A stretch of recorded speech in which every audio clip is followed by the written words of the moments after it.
Bien, y para finalizar vamos a ver lo que la PNL nos habla en cuanto a los accesos oculares y cómo esta técnica de accesos oculares nos puede dar algunas luces de lo que la persona está viviendo, está pensando en su mundo interior y cómo podemos también generar una comunicación mucho más asertiva a través de lo que estos accesos oculares nos permiten evidenciar. Es importante tener en cuenta que los accesos oculares pues es una técnica muy positiva cuando vemos que realmente nos funciona porque la interacción con nuestro coachee lo permite, pero también hay que tener muy en cuenta que a veces esta técnica no se puede utilizar porque nuestro coachee o ya conoce la técnica o sin conocerla de todas maneras no nos demuestra realmente algunas de las cosas que debería demostrarnos a través de los accesos oculares.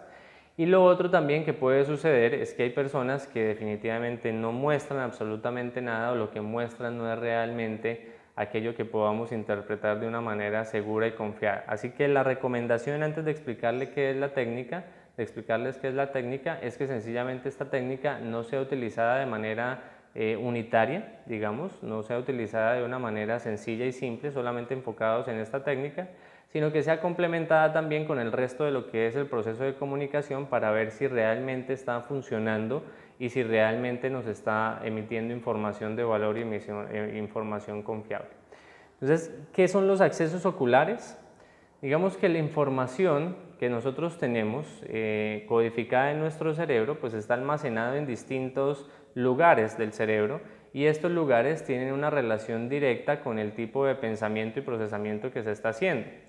Cuando hablábamos un poquito de si éramos visuales, auditivos o kinéticos, estábamos hablando también que en algunos de esos casos, o en la gran mayoría de casos, las personas visuales cuando se van a comunicar suelen tener de pronto un poco más arriba el rango visual, es decir, suelen subir los ojos y traer información de la parte superior para poder proyectarla hacia lo que están hablando, comunicando con nosotros. Igualmente hablábamos en ese momento que los auditivos utilizaban era el canal medio de los ojos, es decir, miradas hacia los lados, y los kinéticos miraban un poco más hacia abajo para poder nosotros o para poder conectar más con sus emociones y con sus sentimientos. Entonces, en ese orden de ideas, y lo que vemos aquí en la gráfica, en este lado, es que la parte superior en la mirada del ojo va a estar directamente reflejada a todas las características y connotaciones que tienen que ver con lo visual, la parte media de la mirada todo lo que tiene que ver con lo auditivo y la parte baja de la mirada todo lo que tiene que ver con lo kinésico. Y entra otra configuración bastante importante que hay que tener en cuenta y es la orientación, si la mirada va hacia la derecha de la persona o si la mirada va hacia la izquierda de la persona. En este momento, y como vemos la imagen, estamos hablando del ojo derecho de la persona o de la parte derecha del cuerpo de la persona. Y todo lo que tiene que ver con la parte derecha de la persona realmente me está conectando es con el hemisferio izquierdo. Hay algo que se llama decusación cerebral y es que toda nuestra parte derecha del cuerpo, por ejemplo, cuando yo muevo mi mano derecha, realmente me la está moviendo en mi hemisferio izquierdo y cuando yo utilizo el hemisferio derecho para mover algo, me va a terminar moviendo algo de la parte izquierda, es decir, funciona de manera cruzada. Entonces, aquí en este caso, cuando la mirada se enfoca hacia el área derecha, cuando yo subo mis ojos a la derecha o los dejo en la mitad a la derecha o los bajo hacia la derecha, estoy hablando de todo lo que tiene que ver con la conciencia, con la razón, con el proceso de creación también. Y en ese proceso de creación está todo lo que tiene que ver con imaginación, con invención o con sencillamente la lógica y la razón aplicada al proceso de pensamiento. Mientras que cuando yo lo hablo de la parte izquierda del cuerpo, es decir, cuando miro hacia la izquierda al medio, cuando miro hacia la izquierda arriba, cuando miro hacia la izquierda abajo, estoy más trayendo las cosas que yo recuerdo, me estoy yendo más hacia el tema de memoria, no tanto hacia la construcción lógica, sino hacia la memoria guardada y hacia mis recuerdos. Entonces, algunas personas que manejan interrogatorios, entrevistas o que sencillamente digamos que su enfoque es traer la verdad de las cosas y manejan más hacia la búsqueda de la verdad, pues van a confiar más en lo que le diga la persona que está interactuando cuando esté mirando de manera inconsciente hacia la izquierda y no cuando esté mirando de manera inconsciente hacia la derecha. Porque como la derecha es lo creado, yo puedo estar respondiendo algo, pero que no proviene de un recuerdo, sino de una creación que yo tengo. Entonces, vamos a ver un ejemplo. Vamos a suponer, y esto lo pueden hacer en casa o lo pueden hacer con sus coaches o con cualquier persona, pueden sentar a alguien al frente, sencillamente sin explicarles absolutamente nada y sin decirles qué es lo que están haciendo, sencillamente le van a hacer unas preguntas. Entonces les van a decir, por ejemplo, vamos a suponer que vamos a sentar a Germán. Entonces Germán está al frente nuestro. Le decimos, Germán, recuerda qué desayunaste el día de hoy. Cuando él tiene que hacer ese proceso de recordar, entonces pues lo primero que va a ir a hacer es buscar hacia la parte de sus recuerdos que está orientada hacia la parte izquierda de su cuerpo. Y cuando le vas a decir que qué fue lo que desayunaste hoy, va a tener que visualizar cuál fue su desayuno, por lo tanto, muy probablemente, de una manera muy sutil y muy simple, no es algo exagerado, pero vas a ver que su ojo se mueve un poco y se va a ir a buscar hacia la parte de arriba izquierda, es decir, ¿por qué se llaman accesos oculares o canales o búsqueda, digamos, ocular? Porque el ojo va a tener que ir a buscar una zona del cerebro donde tiene guardada esa información y en este caso ese pequeño micromovimiento de arriba hacia la izquierda le va a traer los recuerdos precisamente de cuál fue su desayuno. Si por el contrario, en vez de decirle recuerda qué fue lo que desayunaste hoy, le dijeras a esta persona imagina que hoy estás desayunando con el presidente de la República, como es algo que él no tiene dentro de sus recuerdos porque no lo ha vivido, sino que va a tener que crearlo, va a tener que construirlo, muy probablemente su mirada se va a ir hacia arriba porque es un proceso de visualización, de proyección y de generar como todas las circunstancias que se harían en ese momento, pero lo va a tener que construir más hacia la parte derecha porque es la parte creativa, es la parte en la que él puede de manera consciente traer elementos e incorporarlos a su pensamiento. Entonces su ojo se va a ir un poco hacia la derecha. Esa es la gran diferencia entre la mirada hacia la izquierda y la mirada hacia la derecha. La mirada hacia la derecha está más orientada hacia la creatividad, hacia la construcción, la mirada hacia la izquierda está más orientada hacia el tema de recuerdos. Sin embargo, esto no es una técnica, vuelvo y les digo, que se pueda utilizar de manera única, independiente y que se pueda confiar ciegamente en ella, porque muy probablemente tú le puedas decir a esta misma persona, oye, recuerda qué fue lo que desayunaste hoy, y su ojo haga un micromovimiento hacia arriba, hacia la izquierda, pero después se vaya a hacer un micromovimiento hacia arriba, hacia la derecha. ¿Por qué puede pasar este tipo de cosas? Porque sencillamente va a traer un recuerdo, pero algo dentro de lo que él no recuerda va a terminar construyéndolo de manera inconsciente. Y esto es un trabajo normal del cerebro, es decir, el cerebro cuando no tiene la información total, pues sencillamente va a terminar construyendo algo más. Por eso tú de pronto le das un mensaje a una persona y esa persona le da el mensaje a otra, digamos que juega en un teléfono roto, pero aquello que esta persona no cogió y no captó de entrada del mensaje que recibió va a terminar complementándolo con algo más y va a enviar un mensaje distorsionado. Y eso mismo pasa en este tipo de procesos de comunicación. No quiere decir que todo lo que la persona diga cuando su ojo se mueve ligeramente a la derecha es mentira, ni quiere decir que todo lo que diga cuando su ojo se mueve ligeramente hacia la izquierda es verdad. Hay que tener en cuenta eso y hay que tenerlo muy presente. Nos va a dar de pronto un indicio, nos va a dar de pronto una información de base, pero no puede ser algo que vayamos a tomar de manera literal, no lo debe ser.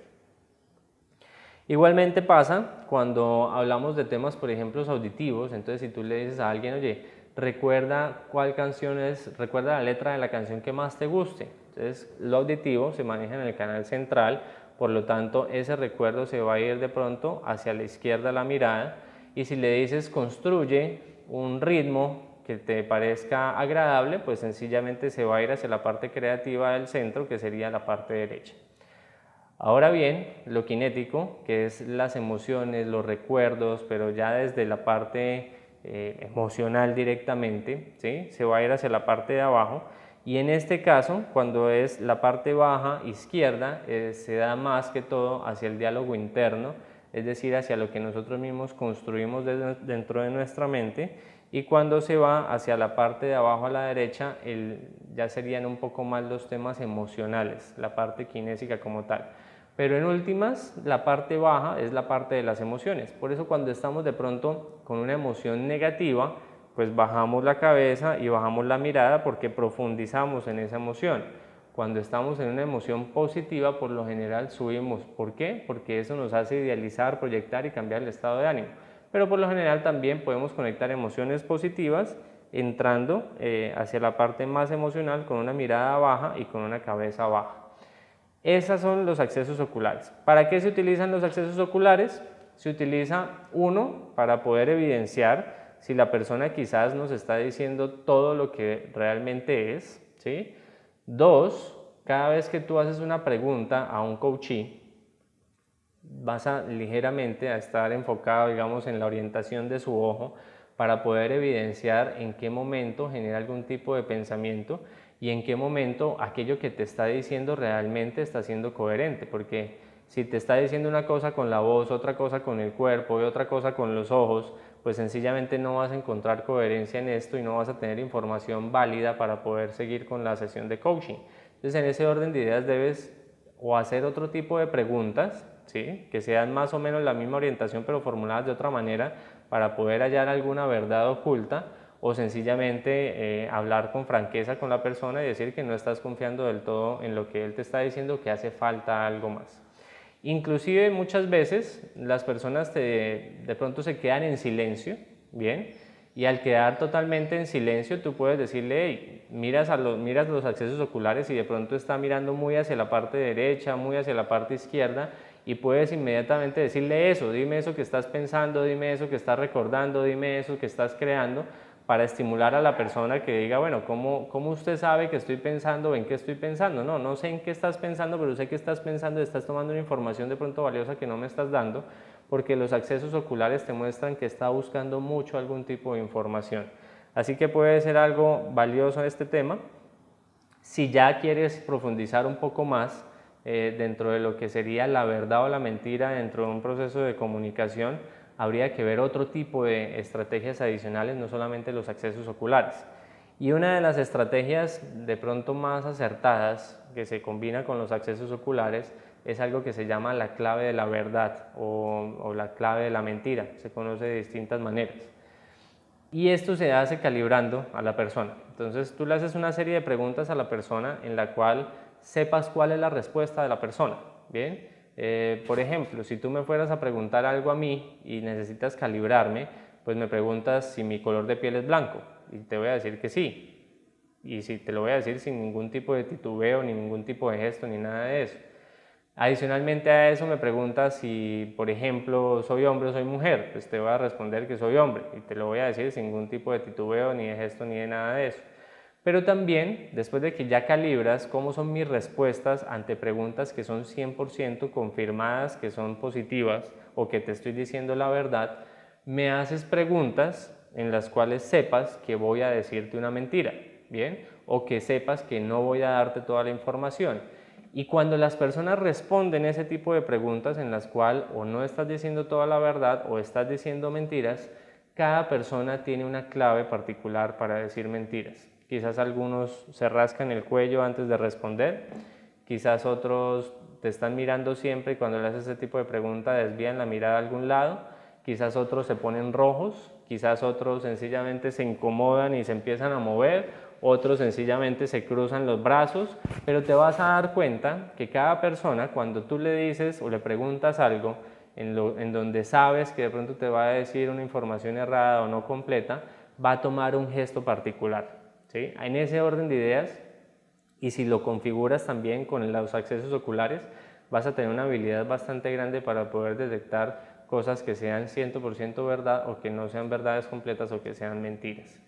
Hay que descubrir la clave en cada uno de ellos, y lo importante para descubrir la clave es haber hecho un análisis total de la persona antes de iniciar con esas preguntas de calibración. Por eso la persona no debe estar detrás de un escritorio, por eso la persona debe tener la visual total del coachee o de la persona que está entrevistando, porque pueden haber pequeños cambios que no sean muy perceptibles, pero que sean la clave de la verdad o de la mentira. Un movimiento leve en el talón, un movimiento de los pies, los dedos de los pies los puede estar moviendo cada vez que dice mentiras, y si tiene zapatos pues va a ser de pronto difícil evidenciarlo en algunos casos, en otros casos vas a ver que sencillamente el zapato se mueve un poco y puede ser una clave. También puede ser el cambio de ritmo, de tono, en fin, cada persona tiene realmente una característica sobre la cual siempre dice mentiras.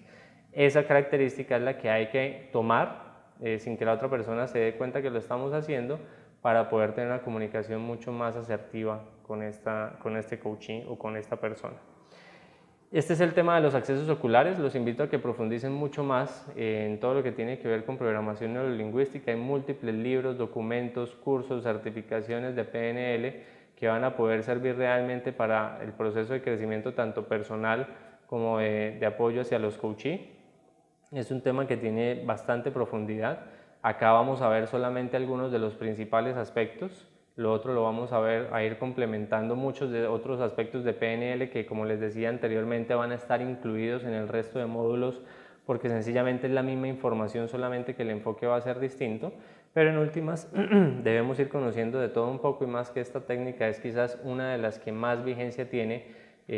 y más, digamos, utilidad tiene dentro de los procesos de coaching, porque la gran mayoría de procesos de coaching se basan principalmente en PNL. Entonces,